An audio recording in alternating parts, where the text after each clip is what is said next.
મોતી પેલેસના પ્રમુખ મિથન ટેલરે કહ્યું કે રવિવારે જ લિફ્ટ રિપેર થઈ હતી.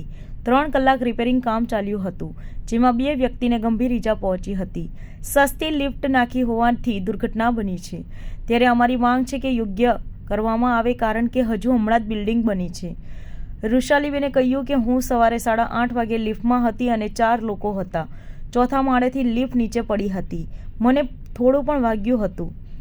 અંદર ધુમાડો આવી ગયો હતો, કેમેરો તૂટી ગયો હતો, પછડાટ खूब જ વાગ્યો હતો.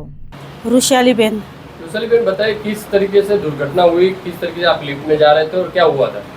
बुधवार को 8:30 बजे सवारे काम पर जाती थी, तो हमें लिफ्ट में गया तो 4था माले से लिफ्ट नीचे गिर गया. कितने लोग थे? 4 लोग था. हमें બે ભાઈને વધારે લાગી ગયા છે અને મને પગમાં લાગી ગયા છે. પછી કેમેરા તૂટી ગયા, બધા વાયર બધા નીકળી ગયા. किस तरीके का माहौल था उसमें लिफ्ट में? હે वो अंदर का धुंबाड़ा થઈ ગયા, બધું માટી આવી ગયા, પાવર ગયા. મારું નામ છે મિથુન પ્રફુલચંદ્ર ટેલર. 502 નંબરમાં હું રહું છું ને મોતી પેલેસનો હું પ્રમુખ પણ છું.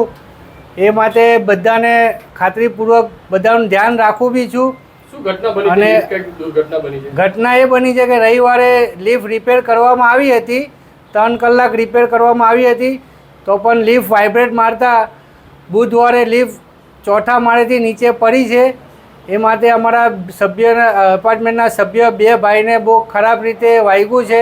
માંગ એ છે કે અમને લિફ્ટ નવી ને વ્યવસ્થિત હારામાની લિફ્ટ રાખીને આપે ને ફાયર સેફ્ટી બી નથી, એ પણ અમને કરીને આપે.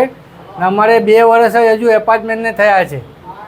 શું આમાં બિલ્ડરની બેદરકારી શું લાગે તમને? બિલ્ડરની બેદરકારી એ લાગે છે કે બધાનું કેવું હોય છે કે લિફ્ટ હલકામાની લાખી છે ને લિફ્ટ છે 4,71,000ની જ લાખી છે ને બહાર બધાને કંઈ 7 લાખની લાખી છે.